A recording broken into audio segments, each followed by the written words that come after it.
All right, our problem of the day was using a natural product, isonuctanone synthesis, which is actually from grapefruit peels, and this was from 1967. I was telling somebody earlier that the 60s were kind of the heyday for a lot of really cool organic chemistry. They're all acid out. All right, so let's take a look at the first part of this problem. What do you guys think the first step's going to be with sodium hydride? Yeah, so if we have hydride around, we've got alpha protons here and here. So it can, yeah, I'll just stick with red. We can deprotonate.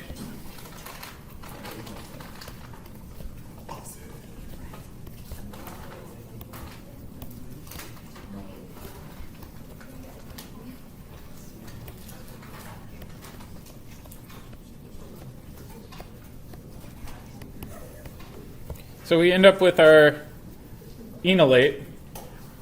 And in this case, our enolate, I'm actually going to switch to blue, sorry. We can attack into our ester, and we can form a ring.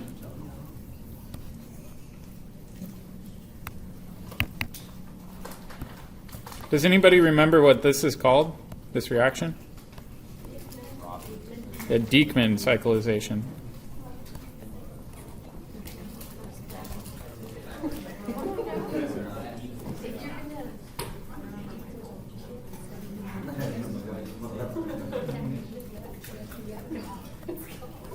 OME. All right, and then the next step, we can kick off our alcohol as a leaving group.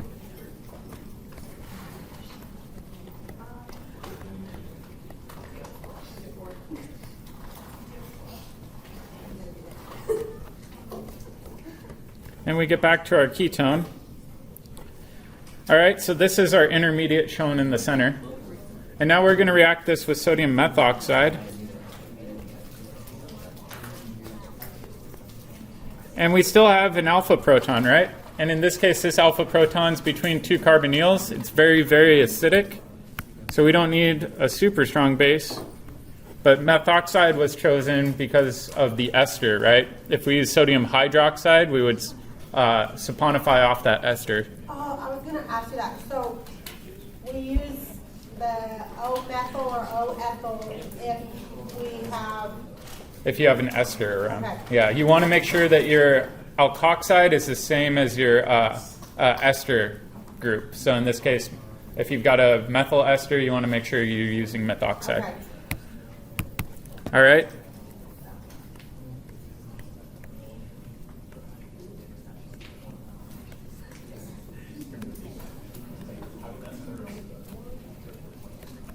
So now we have a negative charge. And we've got our new reagent over here, which is our alpha beta unsaturated ketone. So what's this reaction going to be? Yeah, Michael addition. So it will attack the beta position, clamp down, and kick up.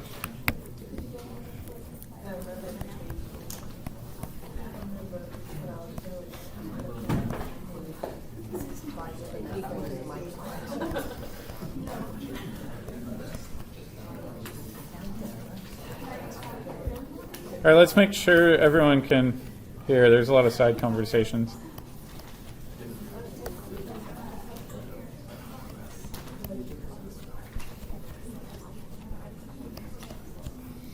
All right, and now we also have methanol around. So this methanol will help drive the tautomerization. And we'll get back to our ketone.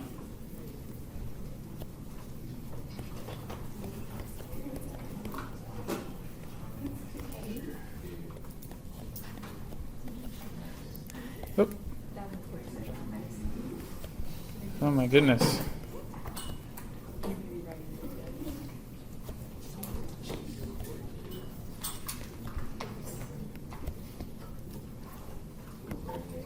And then the next step, we've got methoxide again. And we've got alpha protons on the end of the molecule that we can now grab.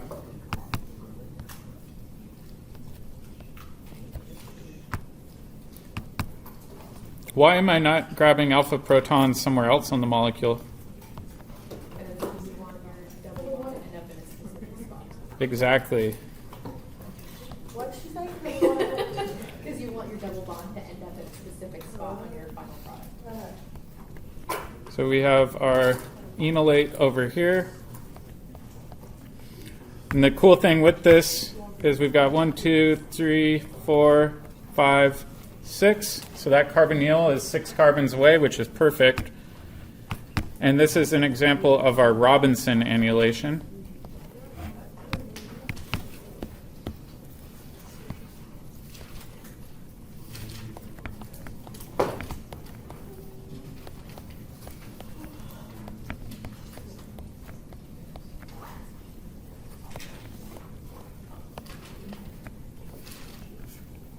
And we've got O minus here.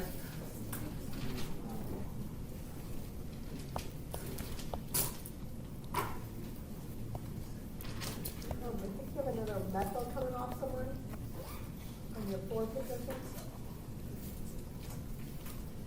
Did I do that You're right? missing your methyl that's to the left of the carbonyl group that's sticking up. Oh, there we go. Thank you. So we've got methanol around still. We can protonate this position. And we're almost done.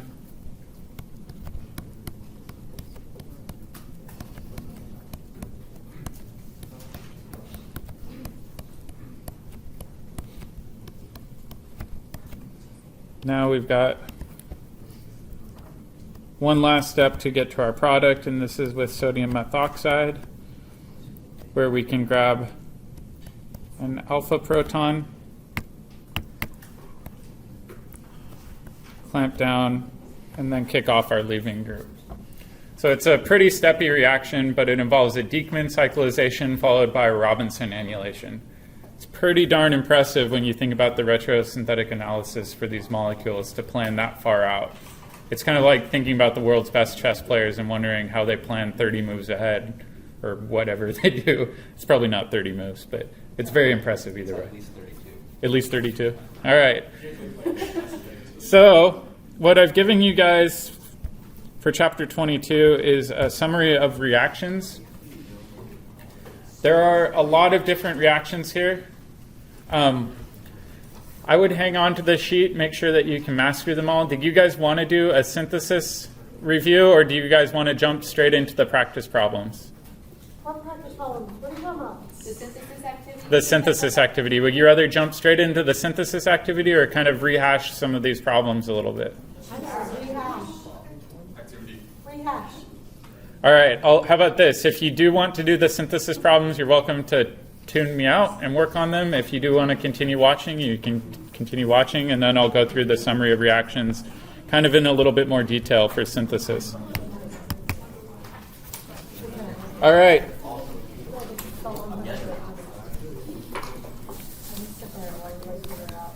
So reactions at the alpha position. Oh, the first one we talked about was halogenation.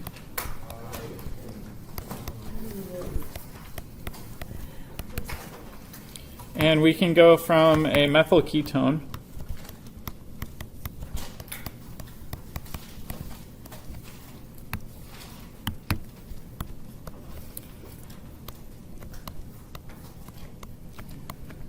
to a alpha halogenation pretty easily. And if you go through the summary of reaction sheet, you can do that using base and then bromine, right? Or acid and bromine, I guess. So H plus and Br2. So again, this is a reaction at the alpha position. This is one of the first ones we learned. So if you do see an alpha position with a halogen on it, you should immediately think of our halogenation reaction. The next one we had was our preparation of carboxylic acids.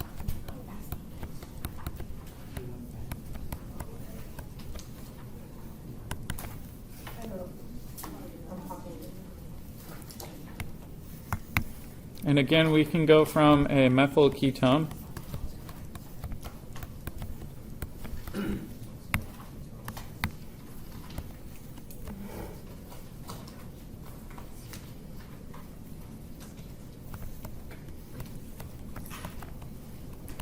directly through the carboxylic acid. And in order to do this, we have to do our haloform reaction, which is NaOH, Br2, followed by acid. So that's where we brominate our alpha position 3 times and then treat it as a leaving group.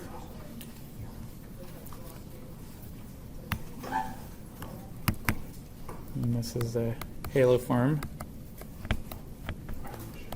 reaction. All right, we also had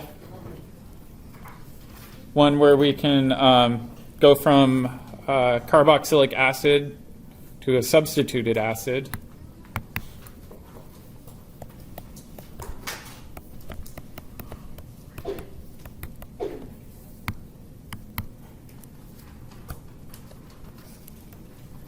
And this was where we used PBr3 and Br2.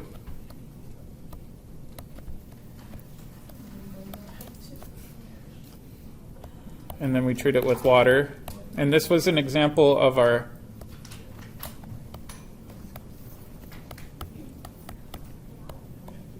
Hell-Volhard-Zielinski reaction. I don't even remember that.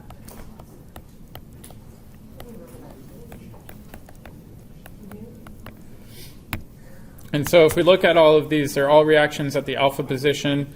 You can identify functional groups that make this a little bit easier, so I'll highlight these. If you've got a halogen, it's obviously going to be halogenation.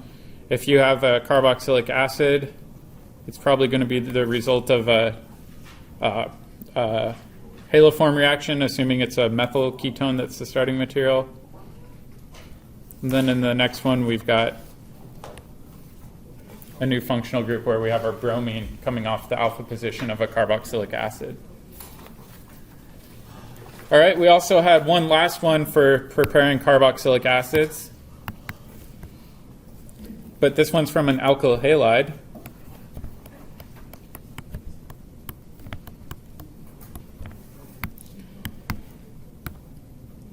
And with our alkyl halide, we can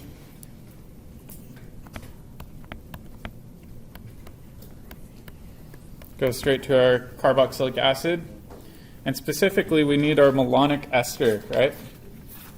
So if you think about the malonic ester synthesis, we need to have our diethyl malonate.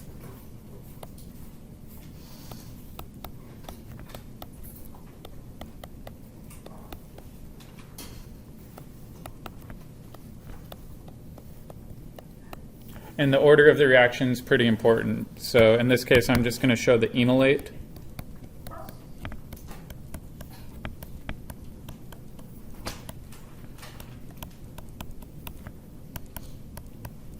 So this is step 1, and then step 2 is acid and heat. And that's our malonic ester synthesis. So again, it depends on what your starting material is. Whoop. If your starting material is a methyl ketone, then you're probably doing a haloform reaction. If it's an alkyl halide, you're probably doing a malonic ester synthesis. All right. Now let's do a different class of reactions. These are preparations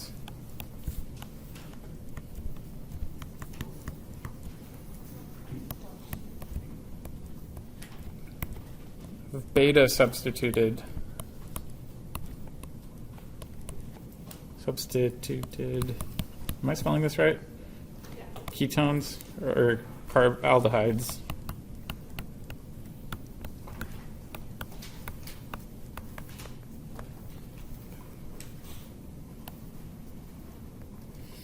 And these are a little bit different than the first reaction. Essentially, what we can do is we can take two aldehydes or ketones,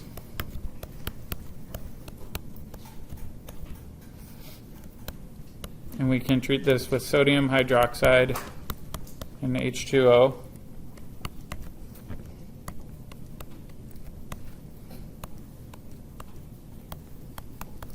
And now we get a beta hydroxy aldehyde. So in this case, we have substituted our beta position, not our alpha position, on our functional group. Does anybody remember the name of this reaction? Like a beta key, I don't know, it's something weird. It's an aldol Oh. addition. Whoa, never mind. Slippy, slappy, Samsonite. I was way off. Nobody gets that reference. All right. All right, so that's preparation of a beta substituted position. We can also take an ester plus another ester.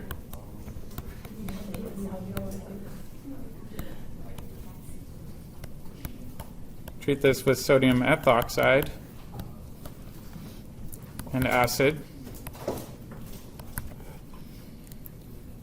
And we can get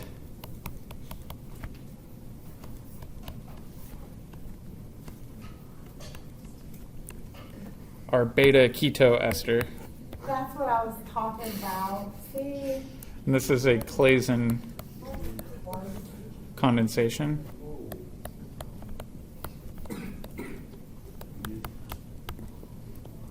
The beta keto ester. So I guess I should add beta substituted ketone aldehydes or ester. It's not exclusive. And so again, we're getting a new ketone installed onto the beta position there. So it's a little bit different. All right.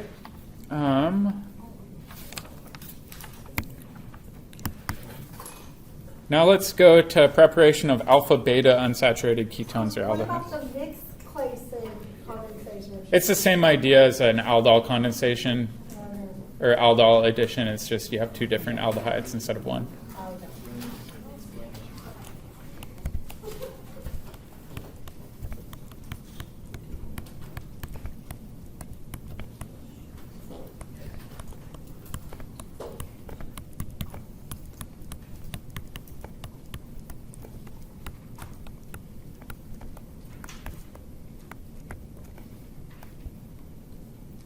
So preparation of alpha beta unsaturated ketones or aldehydes.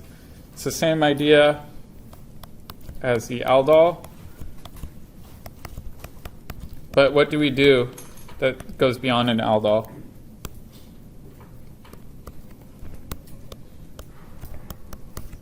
Not everybody all at once. So what did you say? What do you want to know? How is it different from a normal aldol?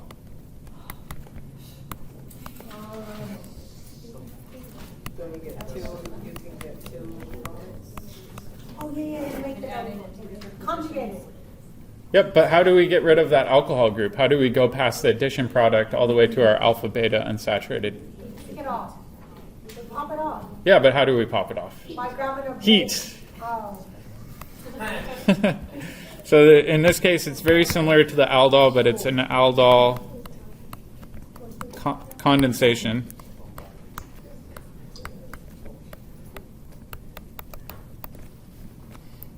And this gives you your alpha beta unsaturated ketone.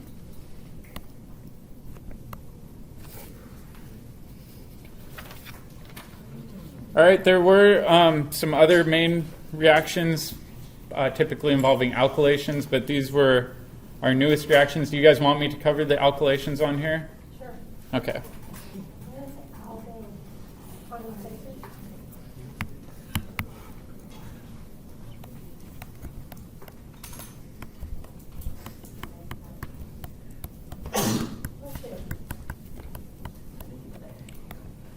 So the next one we have our preparation of ketones. So again, we can start with an alkyl halide.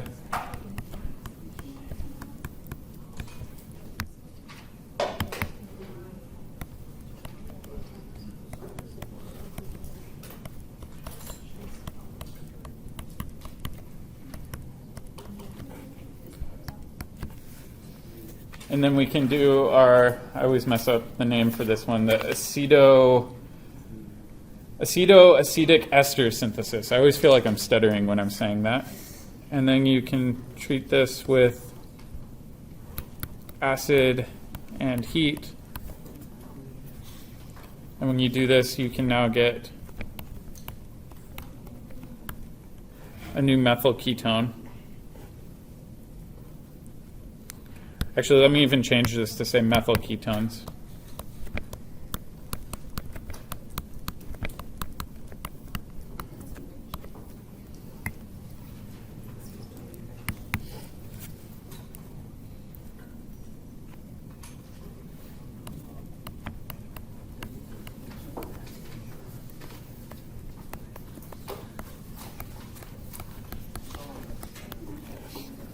All right.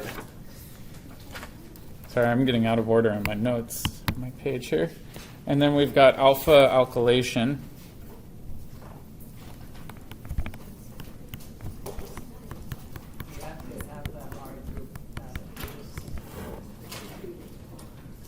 That's from the alkyl halide, so maybe I'll even make it green just to indicate that that came from the alkyl halide. I just, like I said, just has 1 and 2 in the middle. What's that? No.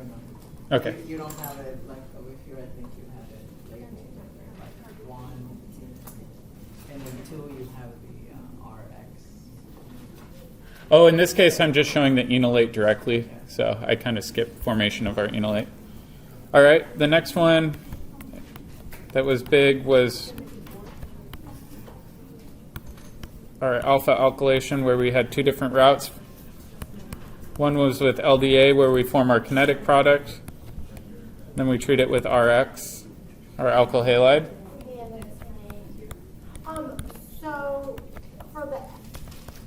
So for the LDA, that's when your 2 reagents are different, right?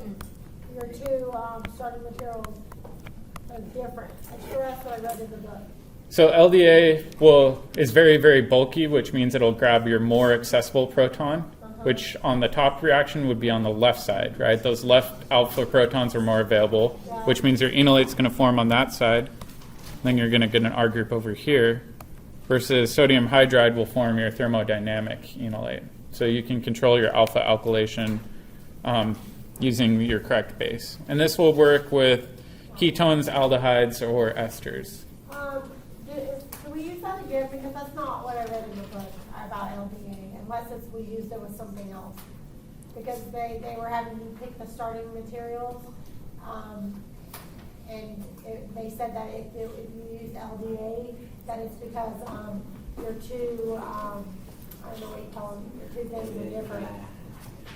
Oh, I think I know what you're talking about. Let's talk after class and we can go over that. Okay, and then the last important reaction was the beta addition, or Michael addition.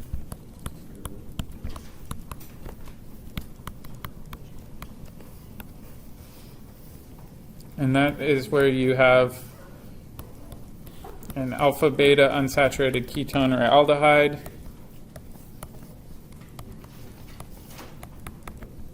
And you end up with a new nucleophile, and you have to have a stable enolate or weak nucleophile. And when you do this, your nucleophile will add into that beta position.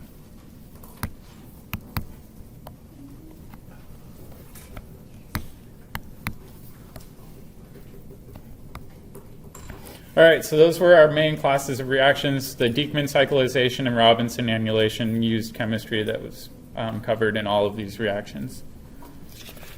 So hang on to this cheat sheet. This can help you with the synthesis assignment. I know we won't have time since we only have 20 more minutes to get through very many of them, but what I would try to do is work with your team or people around you in order to get through hopefully the first couple problems. So I'll let you guys work on that. I'm going to stop the recording though so the people on the internet don't have to listen to silence.